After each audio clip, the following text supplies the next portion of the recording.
데살로니가후서 1장 3절 말씀 우리 한 목소리로 함께 읽도록 하겠습니다. 시작. 형제들이여, 우리는 여러분으로 인해 하나님께 항상 감사하지 않을 수 없습니다. 이렇게 하는 것이 마땅합니다. 이는 여러분의 믿음이 점점 자라나고 여러분 모두가 각자 서로에게 나타나는 사랑이 풍성하기 때문입니다. 아멘. 성경을 가져오신 분은 성경을 드시고, 성경이 없으신 분은 오른손을 들고 저를 한번 따라해 주시면 좋겠습니다. 이 성경은 하나님이 나에게 주신 말씀입니다. 하나님의 말씀은 능력이 있습니다. 하나님의 말씀은 나를 변화시킵니다. 나는 이 말씀을 믿습니다. 아멘. 여러분의 믿음대로 될 줄로 믿습니다. 오늘은 당연한 것이라는 제목으로 하나님의 말씀을 함께 나누도록 하겠습니다. 우리는 계속해서 영적인 성숙을 살펴보고 있습니다. 영적 성숙이란 어떤 것인가에 대해서 살펴보고 있는데요. 지난주는 베드로후서 3장 18절 말씀을 통해서 두 가지를 알아봤습니다. 예수 그리스도의 은혜와 저를 아는 지식에서 자라가는 것이라고 말씀을 드렸습니다. 영적 성숙은 두 종류가 있는데요. 첫째는 무엇인가 하면 은혜입니다. 그리스도의 은혜를 아는 것이고, 둘째는 예수님을 아는 지식에서 자라가는 것입니다. 이것이 지난주에 나눴던 베드로후서 3장 18절의 말씀입니다. 은혜와 지식, 이것은 영적 성숙의 종류를 의미합니다. 은혜도 자라가야 되고 지식도 자라가야 됩니다. 은혜만 있어서도 안 되고 지식만 있어서도 안 됩니다. 은혜와 지식은 함께 자라가야 되는 것이죠. 그렇다면 오늘 우리에게 주신 데살로니가후서 1장 3절의 말씀은 무엇을 의미할까요? 오늘 말씀은 영적 성숙의 방향을 이야기합니다. 우리가 어떤 방향으로 자라갈 것인가 하는 것입니다. 오늘 우리에게 알려주시는 영적 성숙의 방향은 두 방향입니다. 하나는 위로, 하나는 옆으로입니다. 한번 따라해 주십시오. 위로, 옆으로. 네. 이것이 영적 성숙의 두 방향입니다. 영적 성숙의 종류는 은혜와 지식이고요. 영적 성숙의 방향은 위와 옆으로입니다. 위로 자라는 것은 하나님을 향해 자라가는 것입니다. 옆을 향해 자라가는 것은 이웃을 향해 자라가는 것입니다. 이 종류와 방향, 이것을 살펴봄으로 인해서 하나님이 우리에게 원하시는 영적인 성숙을 계속해서 보도록 하겠습니다. 그럼 오늘 말씀은 과연 무엇을 의미하는 것일까요? 1장 3절 말씀 다시 한번 읽어보도록 하겠습니다. 시작. 형제들이여, 우리는 여러분으로 인해 하나님께 항상 감사하지 않을 수 없습니다. 이렇게 하는 것이 마땅합니다.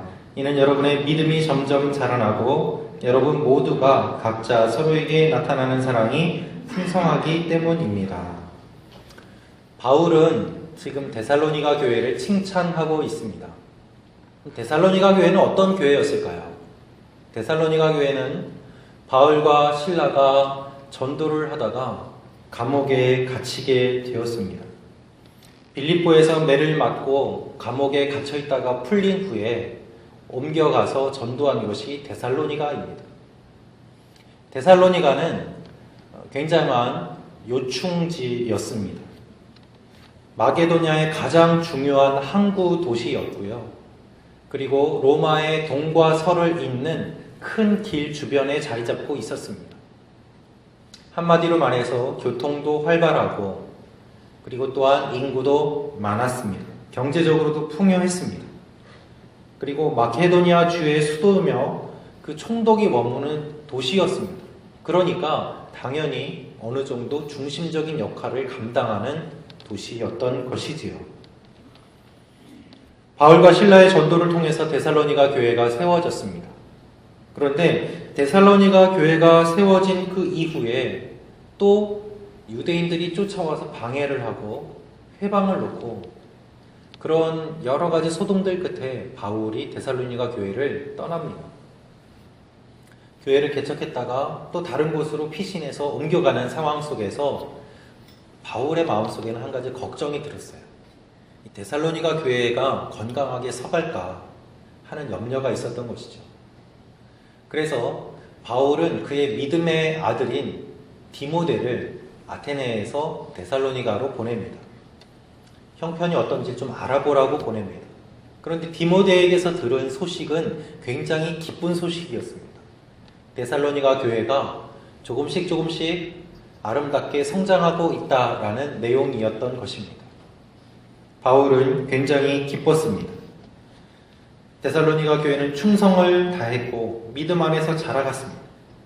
그래서 어린아이가 걷기 시작하는 그 모습을 보고서 부모가 막 기뻐하는 것처럼 바울은 데살로니가 교회가 성장하는 모습을 보면서 기뻐했습니다. 그런데 이 성장하는 데살로니가 교회에 거짓 가르침이 들어오기 시작했습니다. 그 가르침은 무엇인가 하면 바로 예수님이 벌써 이 땅에 오셨다라는 가르침이에요. 예수님이 벌써 오셨고 그 다음에 이 세상은 곧 멸망할 것이기 때문에 열심히 일할 필요가 없다라는 가르침이 데살로니가 교회에 조금씩 들어오게 되었습니다. 그래서 교인들 중에 어떤 사람들은 종말을 기다리면서 아무런 일도 하지 않은 채 놀고 먹는 사람들도 생겨나기 시작했습니다. 그리고 그렇게 교회가 흔들리는 가운데 외부적인 박해도 일어나기 시작했습니다. 내부적인 문제와 외부의 박해와 이 어려움이 데살로니가 교회에 일어났는데 신기하게도 데살로니가 교회는 그 가운데서 점점 더 성장하고 있었던 것입니다. 바울이 그래서 너무너무 기뻤어요. 오늘 우리가 읽은 이 말씀에 그것이 표현되어 있습니다. 형제들이여, 우리는 여러분으로 인해 항상 하나님께 감사하지 않을 수 없습니다. 데살로니가 교회의 소식을 들을 때마다 바울은 너무너무 기뻤습니다.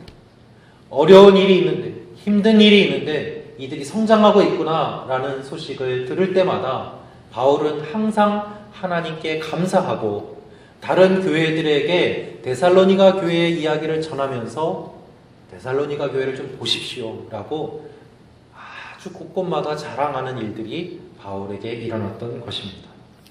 그래서 바울은 이렇게 이야기합니다. 지금 내가 하는 것이 형식적으로 하는 인사가 아니라 마땅히, 당연히 하나님 앞에 감사하는 내용입니다 라면서 바울은 1장 3절에 그 내용들을 기록하고 있는 것이죠.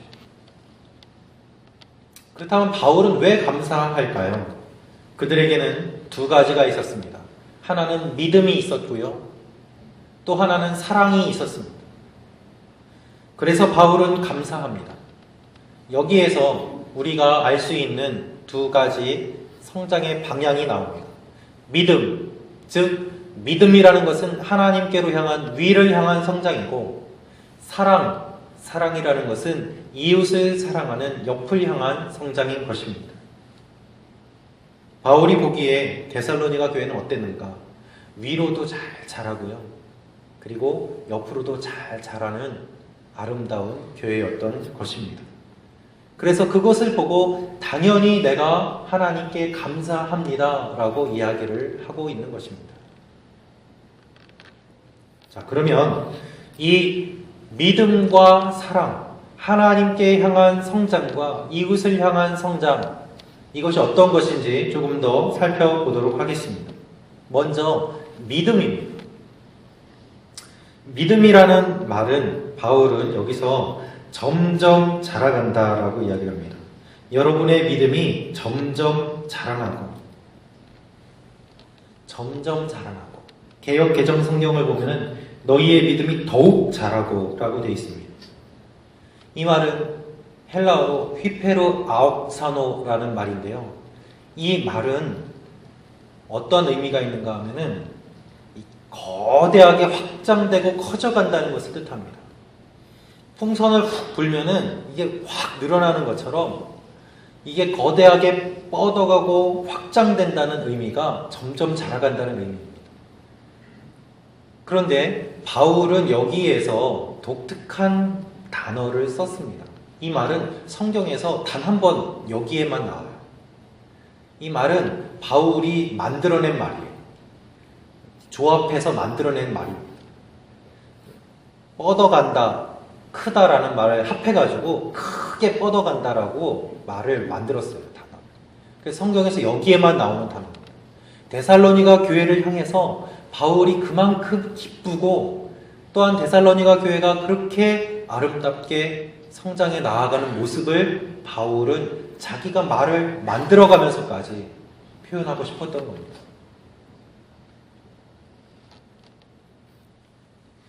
여러분, 이것이 바울이 본 데살로니가 교회 사람들의 믿음이었습니다. 그럼 사랑은 어떨까요? 사랑은 옆을 향해서 뻗어나가는 것을 이야기합니다. 이것은 마치 이런 것과 같아요. 여러분, 이렇게 잔디를 심으면은요, 잔디가 뿌리를 내리지 않습니까? 잔디가 뿌리를 내릴 때는 아래쪽만 향해서 뻗어나가지 않습니다. 옆을 향해서 막 사방팔방 뻗어나갑니다. 그래서 잔디밭에 가서 잔디를 뽑으면 안 됩니다만 몰래 한번 뽑아본 적이 있습니다. 예. 근데 잔디를 한번 뽑아보니까는요, 이게 잘 안 뽑혀요. 그리고 이 뽑아도 다른 잔가지들이 서로 막 얽혀 있어서 안 뽑히도록 딱 붙잡아 주더라고요. 그것이 이웃을 향해서 사랑한다, 이웃을 향해서 뻗어나간다라는 말의 뜻입니다. 그냥 사랑하는 게 아니라 서로가 서로를 넘어지지 않도록 지켜주고 보호해주고 함께하는 것이 바울이 이야기하는 이웃을 사랑한다는 말의 의미인 것입니다. 한번 생각해 보십시오. 환난과 핍박과 어려움 가운데 있는 데살로니가 교회가 외부의 어려움 가운데서 단결하고 하나 되고 서로가 서로를 돌보는 그 모습 가운데 서로를 향한 사랑이 깊이 생기게 된 거예요. 그래서 어려운 일이 있을 때마다 성도가 성도를 서로 돕고 세우고 필요를 채워주고 하는 일들이 일어나면서 데살로니가 교회가 무너지지 않도록 서로를 지켜가는 것이었습니다.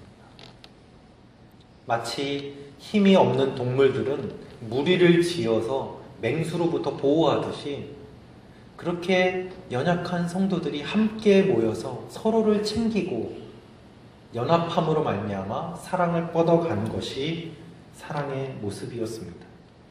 창세기 49장 22절에서 야곱은 요셉을 축복하면서 이런 말을 합니다.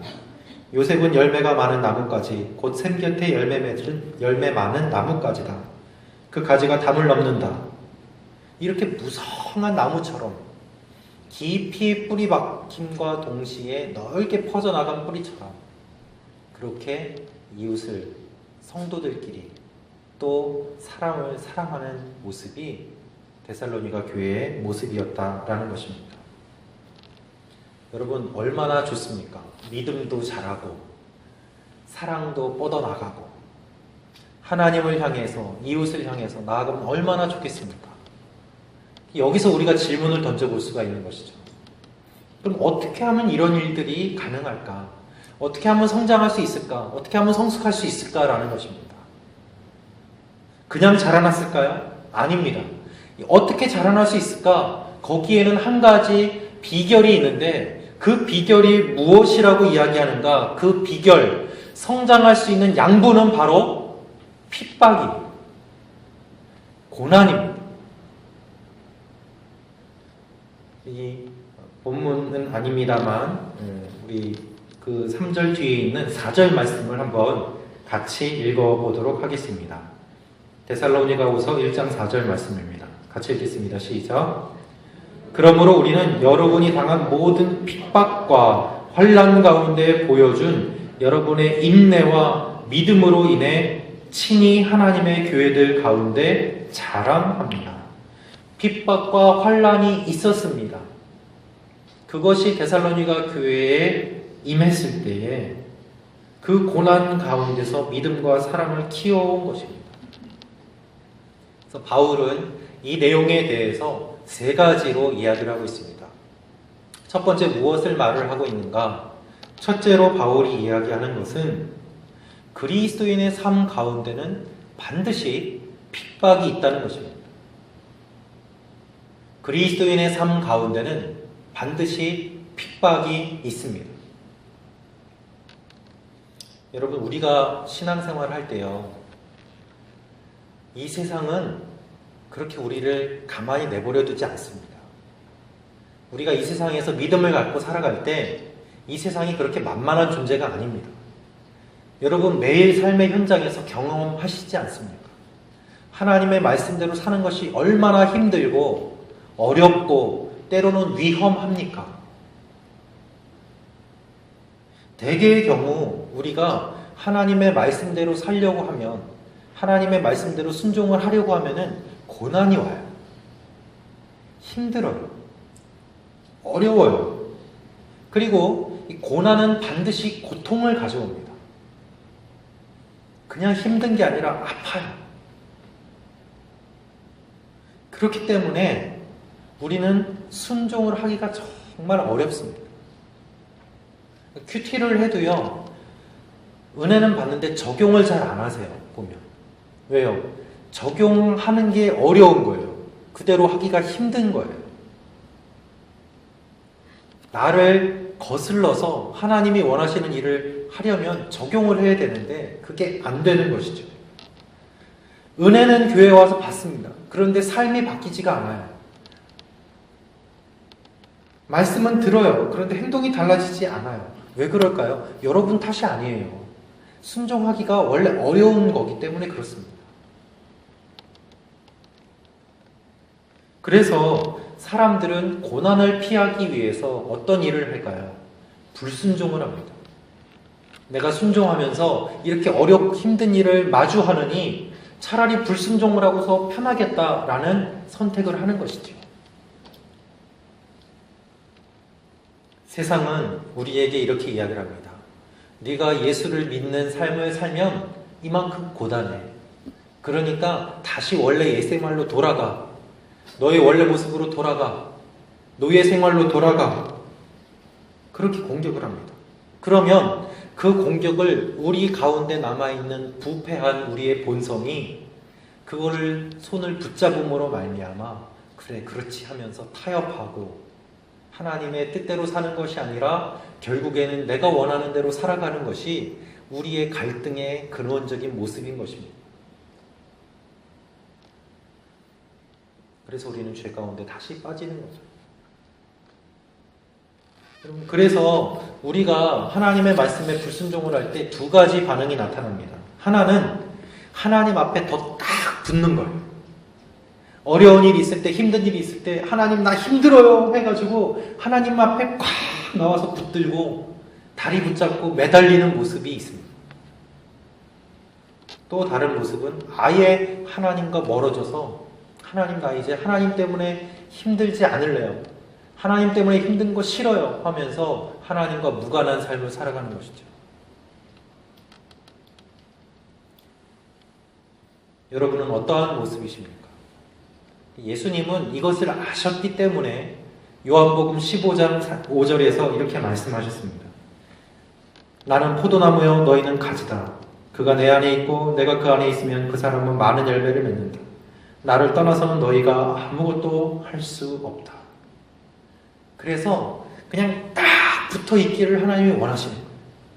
그러면 열매는 자연스럽게 맺게 된다라는 거죠. 근데 붙어 있는 게 쉽습니까? 부단히 노력을 해야 되는 것이죠. 근데 부단히 노력해서 나무에 붙어 있으면 가지는 영양을 공급받고 저절로 자라게 되어 있습니다. 불순종으로 떠나 있느냐, 어려운 가운데 하나님께 붙어 있느냐, 이 차이가 성장하느냐 아니냐의 차이를 보여주는 것입니다. 데살로니가 교회는 하나님을 딱 붙잡았습니다. 하나님께 꽉 매달렸어요. 그래서 아름답게 성장했습니다. 여러분, 고통을 이상히 여기지 마십시오. 고난을 이상히 여기지 마십시오. 어떻게 보면 그것은 당연한 것입니다. 주님이 고난을 받으셨기 때문에 주님을 믿는 우리도 당연히 고난을 받아야만 합니다. 주님의 영광스러운 자리에만 앉으려고 하지 마십시오. 십자가가 없이는 부활이 없습니다. 고난이 없이는 영광이 없습니다. 주님의 고난에 동참을 해야지 주님이 우리를 주님의 영광스러운 자리에 앉혀주시는 거예요. 그래서 우리도 고난당하는 것이 당연합니다. 그런데 여러분 기억하십시오. 우리가 당하는 이 고난은 우리 주님이 당하신 그 고난에 비하면 아무것도 아니에요.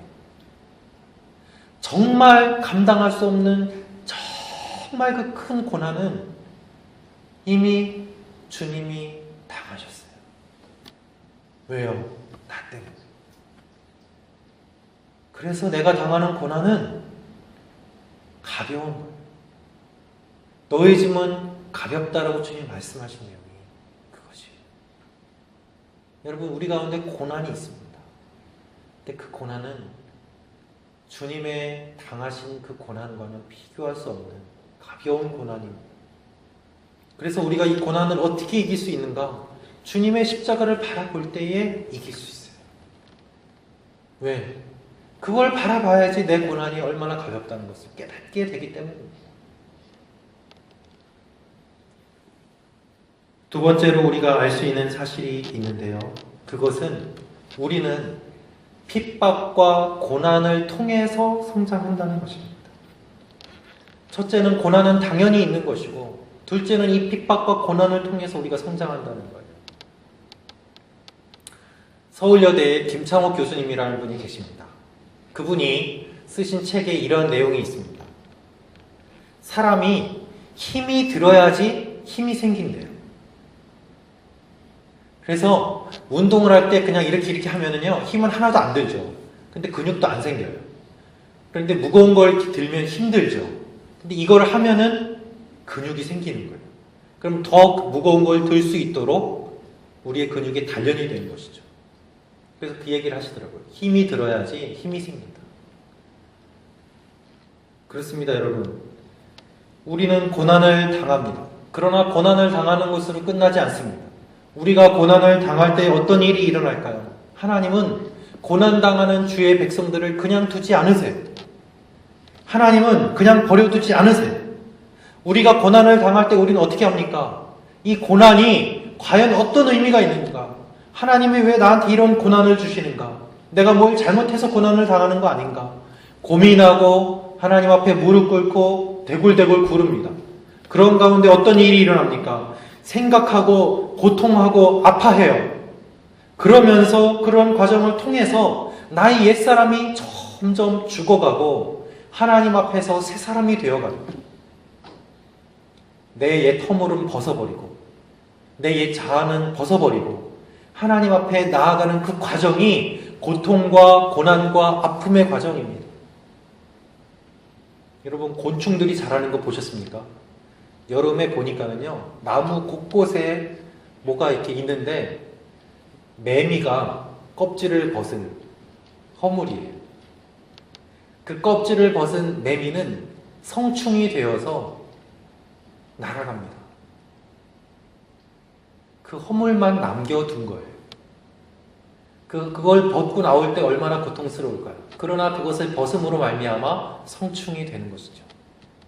여러분 뱀도요 허물을 벗습니다. 허물을 벗어야지 자랍니다. 허물을 벗지 않으면 자라지를 못합니다. 그런 과정을 통해서 성장하는 거예요. 그 과정은 아프죠. 그러나 그 과정이 있어야지 성장합니다. 죽은 것은 벗어요. 새 존재가 계속 됐기 때문에 죽은 것을 자꾸 벗어내도 살아나는 거예요.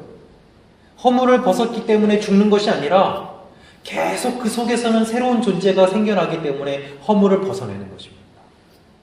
기억하십시오. 여러분의 오늘로 여러분의 허물은 또 벗고요. 내일 또 새로운 여러분이 되는 거예요. 또 새로운 여러분이 되는 거예요. 그래서 조금씩 성장해 나아갈 때에 하나님의 형상으로 빚어지는 것이죠. 그래서 나는 날마다 죽노라 라고 바울이 이야기한 것입니다. 데살로니가 교회는 이러한 과정을 통해서 성장했습니다. 고난과 핍박 가운데서 그들은 하나님 앞에 기도하고 하나님을 붙잡고 허물을 벗고 옛 모습을 벗어버리면서 성장해 나아갔습니다. 세 번째로 알 수 있는 내용이 있는데요. 어떠한 내용이 있는가 하면 세 번째로 볼 수 있는 내용은 핍박을 통해서 성도들은 하나님의 찬양이 됩니다. 핍박을 통해서 성도들은 하나님의 찬양이 됩니다. 악인들은 하나님이 갚아주세요. 중요한 것은 이 핍박을 받는 동안에 하나님이 우리를 외면하지 않으신다는 사실입니다. 하나님은 우리가 핍박을 받을 때에, 고난을 당할 때에, 하나님의 말씀에 순종해서 손해를 볼 때에 하나님은 두 눈으로 다 보고 계세요. 그래서 우리의 삶 가운데 하나님이 함께 하시고 우리가 어떻게 하나님을 경외하는지를 하나님이 보시고 하나님이 그것을 잊지 않으시고 갚아주세요. 그래서 하나님은요, 하나님의 백성들을 핍박하는 존재들을 다 보고 계세요. 잊지 않으세요. 갚아주십니다. 6절에서 7절 말씀 같이 읽도록 하겠습니다. 시작. 하나님의 공의는 여러분에게 환난을 당하는 여러분에게는 주 예수께서 그분의 능력이 천사들과 함께 하늘로부터 불꽃 가운데 나타나실 때 우리와 함께 안식으로 갚으실 것입니다. 할렐루야. 여러분, 하나님은 보고 계세요. 왜 핍박을 당하는가? 5절에 이렇게 기록되어 있습니다. 이것은 여러분을 하나님 나라에 합당한 사람들이 되게 하시려는 하나님의 공의로우신 심판의 표입니다.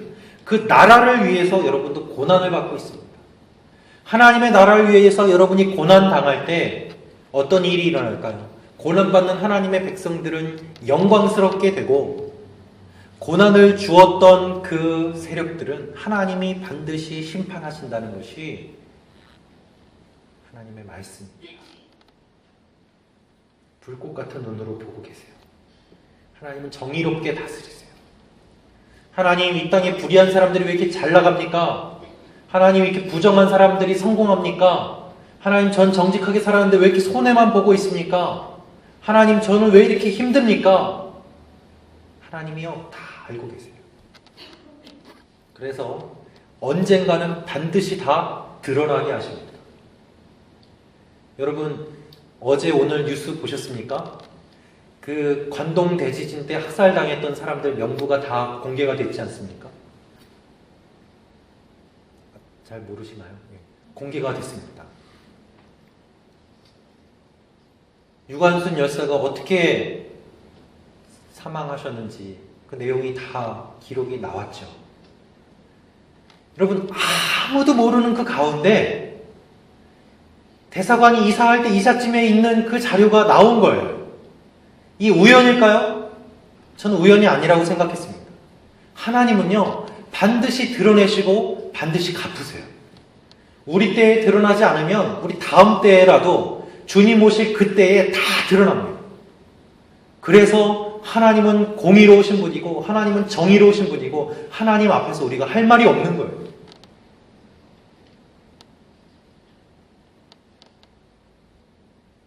그렇기 때문에 하나님 앞에 정직하게 사는 하나님의 백성들은 하나님이 갚아주시고 눈물을 닦아주시고 잘했다, 착하고 충성된 종아 하면서 하나님의 품에 안아주시는 것입니다. 그것이 하나님의 정의입니다. 하나님은 우리가 생각하기에 고난을 안 받았으면 좋겠어요. 근데 하나님은 그렇게 안 하세요. 고난을 통해서 우리가 자라나게 하세요. 성장하게 하세요. 그렇지만 그 고난을 준 그 대상을 반드시 심판하십니다.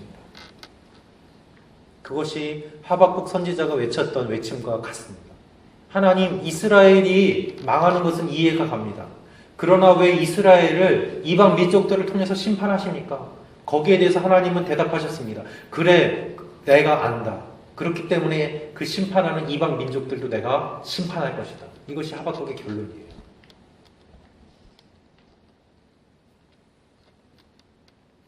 데살로니가 교회는 하나님 나라에 합당한 사람들이 되게 하기 위해서 하나님의 고난을 받았습니다. 그리고 그들은 하나님의 나라에 합당한 사람들의 모습을 갖게 되었습니다. 기억하십시오, 여러분. 고난이 있습니다. 환난이 있습니다. 그러나 그 가운데서도 하나님은 우리가 믿음을 잃지 않도록 우리를 붙잡아 주시고 함께 하시고 그럴 때마다 우리가 성장해 가도록 도와주세요. 우리는 성장하기보다는 살찌기를 원해요. 우리는 성숙하기보다는 그 자리에 머물러 있기를 원합니다.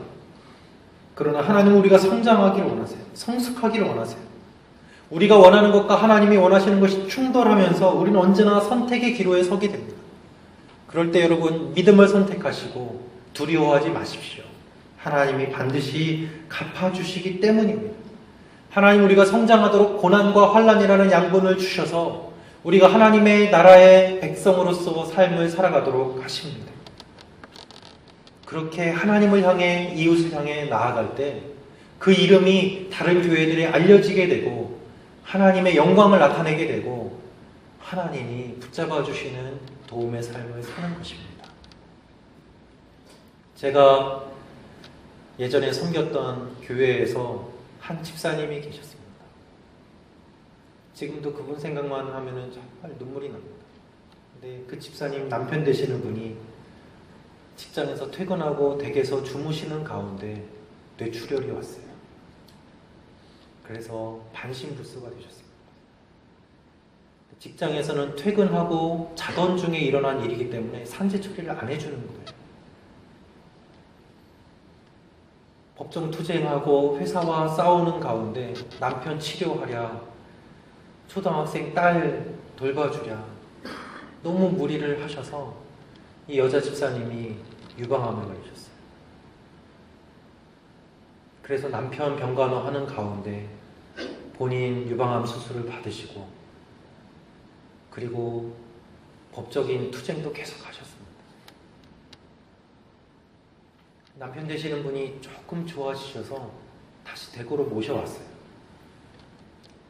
그런데 모셔온 지 얼마 되지 않아서 화장실에서 넘어지셔가지고 골반뼈가 부러졌어요. 다시 병원에 입원하셨습니다.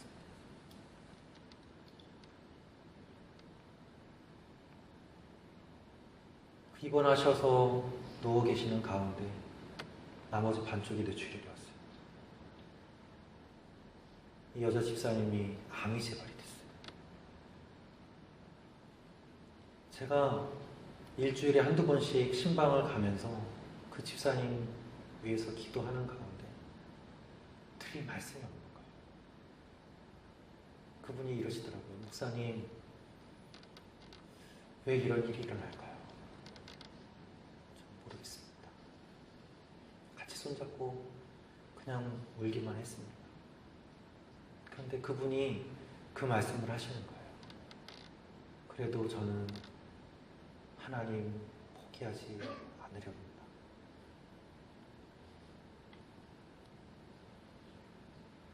여러분, 그것이 믿음입니다. 그것이 하나님이 원하시는 영적 성숙의 모습입니다. 이런 일들이 여러분과 저에게 계속해서 일어나기를 기도합니다. 같이 기도하겠습니다.